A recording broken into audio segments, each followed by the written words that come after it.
welcome to 30-Minute Reviews. I am Adam, and I did almost fuck that up again, and I did that a few weeks ago on accident.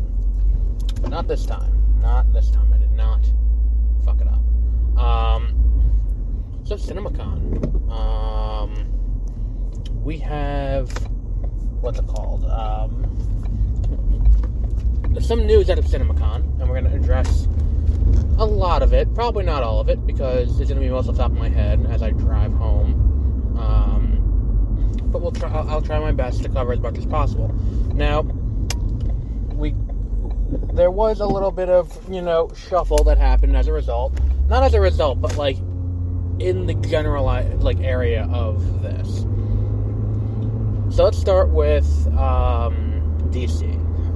Number one, the Wonder Twins movie has been canceled. That wasn't announced at CinemaCon because the Wonder Twins movie was not intended for theatrical release. It was intended for an HBO Max release. And this comes right after the casting of the kid who plays Archie. Kid, I think he's my age or older. But the guy who plays Archie on Riverdale, he was cast as one of the two, obviously the male of the two, in the Wonder Twins movie. And since then, they have canceled the movie. And I think this is part of the restructuring at Warner Brothers. I think Discovery is looking at things now, and they're like, who the fuck wants a Wonder Twins movie? We did talk a little bit about how what's it called? What's what I'm looking for here?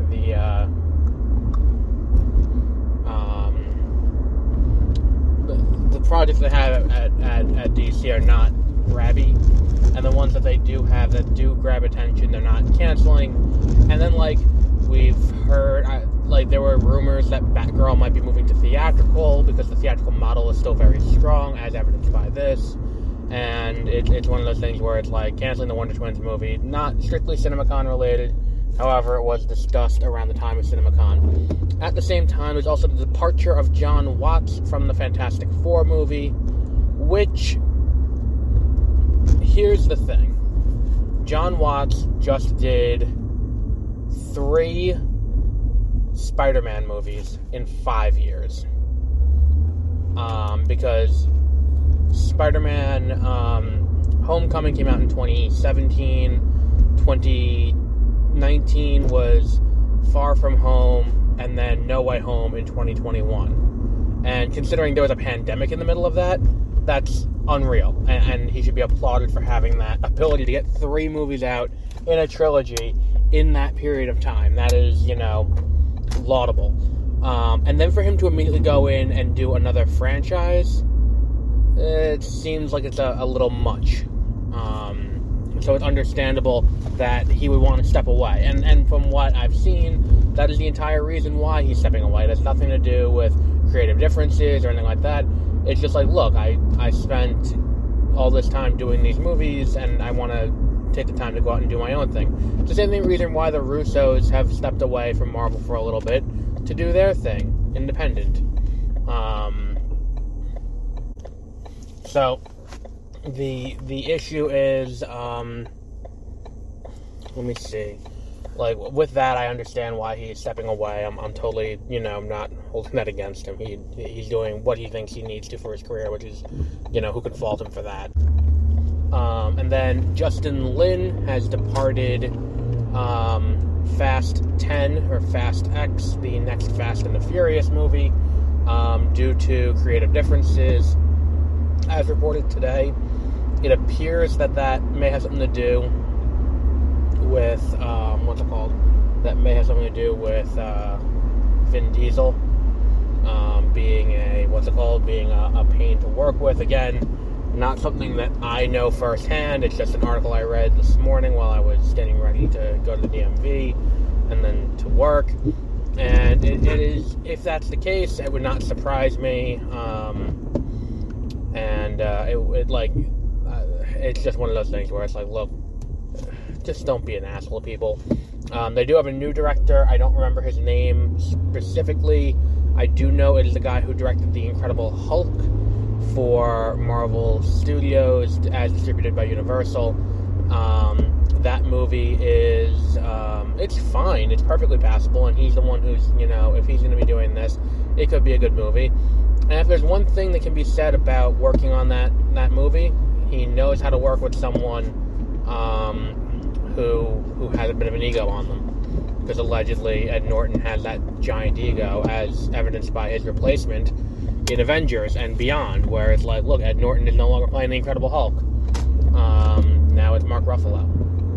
And it appears that, if you need someone who's going to deal with someone with an ego, and is willing to butt heads with someone who has an ego, makes sense to put him there.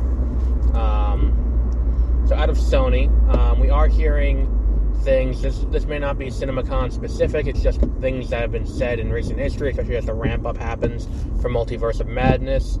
Sam Raimi has expressed a desire to do Spider-Man 4, as has the screenwriter of Spider-Man 1, 2, and 3, as has Tobey Maguire, as has Kristen Dunst. Which begs the question, when is this movie coming out? When is this movie coming out? Because at this point, if everyone involved wants to come back and do it, and the audience has an appetite for it, as evidenced by Spider-Man, Spider-Man No Way Home, and you're going to put, hiatus for, before you do, the sequel to No Way Home, it makes sense to me to throw, to be like, look, here is, here, we're going to do this movie. It also makes sense to do with Amazing Spider-Man 3. Now that you've seen that, just do it in conjunction with Marvel Studios, because it's obvious that Marvel Studios has a little bit better finger on the pulse when it comes to their movies being quality. That said, Venom 3 was confirmed, and there was a reshuffle of release dates around the Sony Marvel movies. Namely, I think Madam Web got moved up. It's also coming out next year, as is Morbius. This year's Spider-Man Across the Spider-Verse has been delayed to next year, and Spider-Man Beyond the Spider-Verse, which is part 3 of those movies, has been pushed into 2024, which feels like a fictional date. So, with all of that going on, the question becomes, Venom 3 is happening for reasons. I'm saying for reasons, but Venom 2 Venom was not a good movie. Venom 2, or Let There Be Carnage, was an even worse movie. I don't think you're going to get, unless you're going to have Venom facing off against Spider-Man, I don't think you're going to get an interest in that movie. So, look, let's see how it plays out, and let's see how it goes. I don't think there is the same level of interest in that. And there are so many other characters you can do movies with. Why are we doing, villains? Why are we doing villain movies? You can do, Spider-Man 2099. You can do a Miles Morales live-action movie. You can do, you can do, Black Cat. You can do, there was that Black and Silver movie that was being kicked around for a while, and I'm like, oh shit, that could be pretty cool. But no, that wasn't it either. And looking at broadly what's going on, I don't understand why we're still doing this. Maybe Discovery needs to acquire Sony and fix that too. So, what else is there to address with this, with what happened here? They showed off footage from Lightyear. They showed off footage from Multiverse of Madness. Disney didn't have a huge showing this year at CinemaCon, because I don't think financially it behooves them to do that, because it's not like they have to go in and worry about selling to exhibitors, like, hey, we need you to go and put Multiverse of Madness in theaters, we need you to put Love and Thunder in theaters, we need you to put Black Panther in theaters. I don't think they need to sell the exhibitors on that. I think the exhibitors are going to do it anyway. What Disney and Marvel and all of them need to do is they need to sell audiences on it. So for Disney, the bigger event is going to be D23 in August, and if D23 is going to be their big thing this year, it doesn't make sense to also do a big showing at CinemaCon. So all of that said, Disney, showed off some cool things. They showed off the trailer for Avatar: The Way of Water, which will be which also works as a title to a Avatar: The Last Airbender sequel, but that will be the, what's it called? That would have been a title that would also work for Legend of Korra.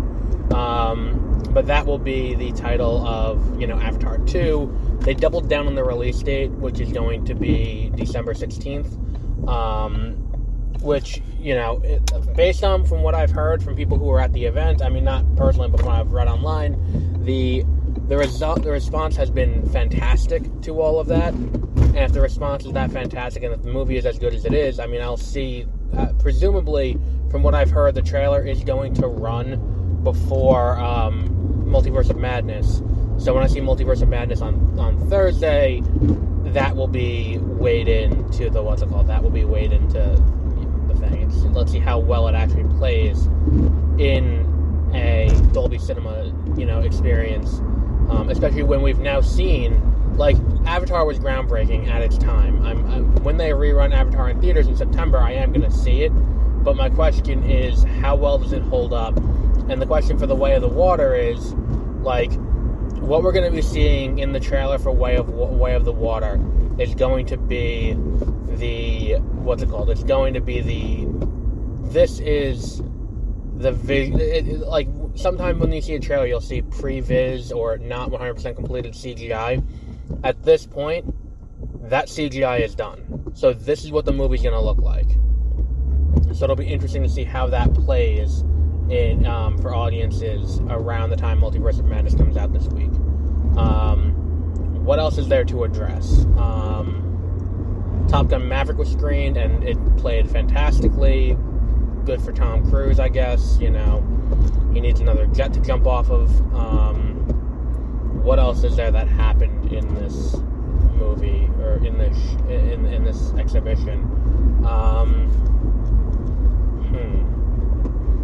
Oh, Shazam moved release dates, but Shazam moving release dates was more of a response to It was more of a response to dealing with Disney not blinking off Avatar on December 16th, because originally December 16th, if you recall, was the release date for that was the release date for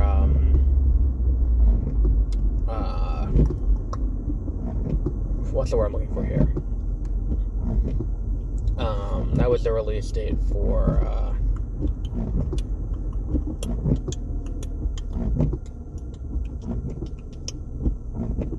Aquaman. Aquaman was going to be opening against against Avatar. Rather than opening the two against each other, they elected to Aquaman got moved as part of the most recent reshuffle, where Aquaman would not come out this year, come out next March, and then they would move back Black Adam to next year. They moved Black Adam back to October, or late September into October, and then they would move Shazam from next year into this year in December. At the same time, they would have, and that would be opening against. This is certainly a move that this guy's doing right here. Wow. That is something. I just watched someone drive into oncoming traffic, so that way he wouldn't have to wait for the light. And he is not an emergency vehicle or a police officer. So that was certainly a maneuver. So what else have we got? So Aquaman, I think that there was a thought at DC that, this Avatar movie's not coming out. We're not moving off this spot. And I feel like for me even, it was the same thing, where it's I will believe there is an Avatar 2 coming out after I see, when I'm sitting in the theater watching it. The same thing with The Flash. I will see the Flash movie. I will believe the Flash movie is coming out when I'm sitting in the theater and the movie starts to play. Until which point I do not believe there's a Flash movie coming out. And I think it's kind of the same, and it was kind of the same thing. I think even Warner was look, this movie's not coming out. Not coming out on this date, at least. They're going to move it again. And I feel like now that they've seen that they are doubling down on this release date at CinemaCon, which is where the exhibitors are going to find out what they're going to run, at that point, they're like, fuck it, we have to do it. There was a new trailer for Jurassic World Dominion that I did not watch. However, tickets are now on sale, and I bought my ticket, and I will be seeing it that opening weekend. What else was there? I think the Bob's Burgers movie had something, and it was also well received, so that's cool, good for them.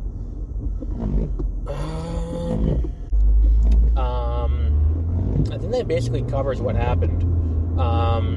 I thought one of the funniest moments, I'm not even going to address the whole, thing with Olivia Wilde and Jason Sudeikis. I think that the funniest moment was the what's it called? Blumhouse does this big presentation for Firestarter, which opens next week. But it's also not only opening just on Peacock. It's not even opening just in theaters. It's opening on Peacock. And then they go out and they announce, like, the day and date release model is dead, and they do this big thing to do that. And it's like, look, more power to you. Whatever, but I think that the viewing have, like, look, the studios are going to have their decisions to make regarding small to mid-range releases. For tentpoles, they're not going to do tentpoles day and date until there's another pandemic, or zombie apocalypse, or other thing that's going to keep us from going to a movie theater. And even then, they're just going to hold off on movies. They're not going to put them out in theaters until the pandemic or whatever inhibition is there is over. But for small and mid-range movies, they're just going to dump them on the streaming. I mean, they're going to sell the streaming to something else. And it's like, look, there was a really good animated movie last year that did not get the attention. There were a few last year that did not get the attention they deserved. But Encanto got all the attention. And it was because of shitty distribution practices. And I would say that is Raya and the Last Dragon, which was a perfectly fine movie and very well done. And it got very little attention because I don't even know if it played in theaters. It was Disney's, premiere access. You had to pay $30 to watch it, and I paid $30 to watch it, and I'm like, well, is it worth $30 to watch this movie, especially when it's going to go on Disney Plus later? No. So, like, it didn't have that where, Encanto did.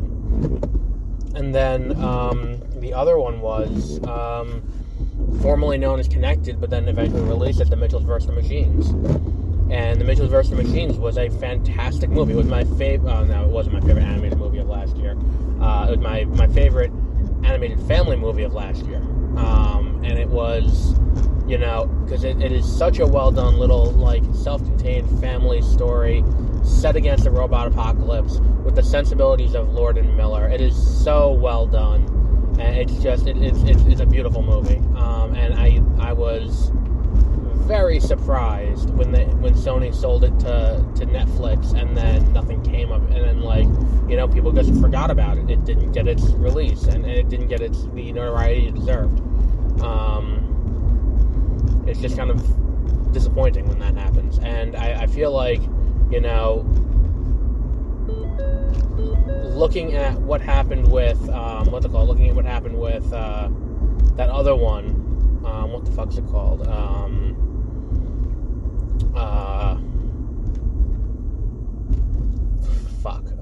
Turning Red, which, fizzled out very quickly after people watched it. It is,